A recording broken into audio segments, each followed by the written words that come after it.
So finally I got to read Dexter Down Under #1. I'm a big fan of Dexter, the TV series. I watched every single episode on HBO, thought it was fabulous. That being said, I've never read any of the literature, the books, or the comic books, so I'm not terribly familiar with those storylines, but I do know they were different than the TV show. So that being said, I picked up Down Under, and I noticed first, it seems like there's a difference between the Dexter and the TV show. It seems like Dexter's a little more serious, a little more brooding in the TV show. And not that he's loosey-goosey or anything, but he's just a little more loose and a little more laid back in the comic book. And I don't know if that translates to the books themselves.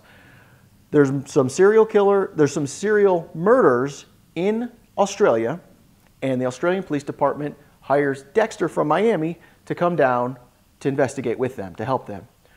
Great dynamic, fish out of water, fantastic, and the best thing they did, they paired Dexter up with a character who is very similar to Deborah, his sister.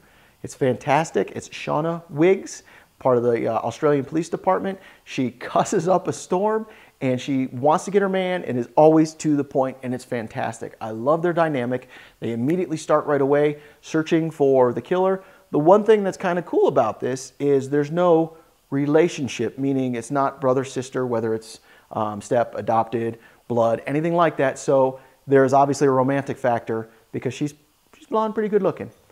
It also delves into sort of this extreme racism that seems to be apparent in Australia. Again, I'm not terribly familiar with Australia. I don't know how real that is, but that seemed a very interesting topic to bring up. I'm very curious where this is going to go. My one disappointment with the book, I would say, is that it's truly a setup. We're going through a lot of story. This is here, setting us up to something bigger. So for that, I'm only going to give it 3 out of 5 Nerd Skulls, but I can't wait to see where this goes because I think there's more to it.